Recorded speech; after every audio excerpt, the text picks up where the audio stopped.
Hi, it's Lynn coming to you with another one of the Afterlife series videos that I'm doing for students and clients of mine who have had experiences with their animals in the afterlife and reincarnation, etc. So one of the students in Animal Energy Certification Training Program, Mary, was letting me know that on November 1st she had to put her beloved Maurice gray tabby cat down. Sadly, he had feline leukemia, which was very shocking to her because when she adopted him in 2011, he was tested for it and he didn't have it. He was negative.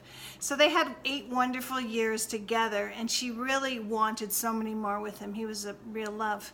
So she mentioned when she wrote in that on one of the coaching and Q&A calls in the Animal Energy Certification Training Program, she had asked me a question about her former cat Captain possibly being her current cat Linus. And anyhow, during the conversation, apparently, I mentioned that we can ask our companions who have crossed over if they'd be willing to come back. So I was letting her know that, you know, you can make requests of your animal companions that have crossed over, whether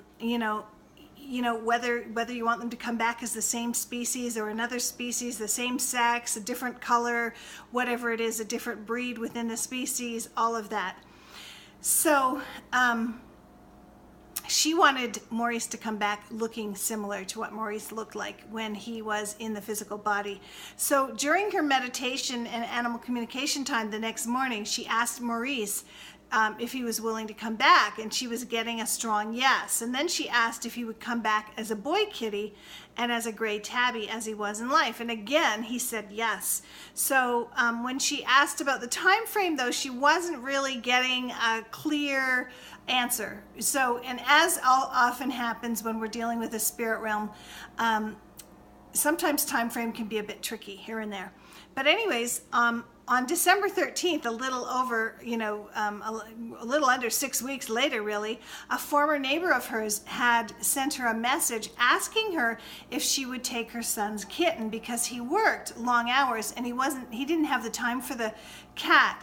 And, she said it had been a very serendipitous day for her anyhow, so she said sure, she would take the cat. So the next evening, her former neighbor dropped the kitty off, and they immediately recognized each other. He was a gray tabby, once again, and she named him Mr. Whiskers, the reincarnation of Maurice. So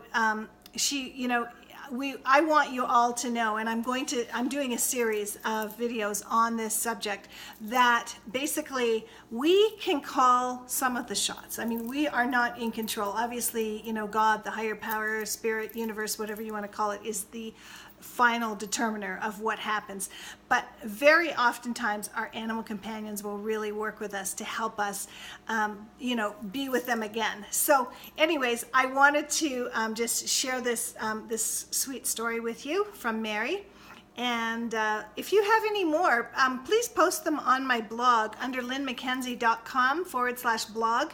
You'll see this story, and you can post some of your stories there underneath, because it really will help others who are looking for connections with their animal companions in the afterlife. That's the main theme of this. So abundant blessings, everyone. I'll see you on my next videos and on my lives. Have a great weekend. Bye-bye.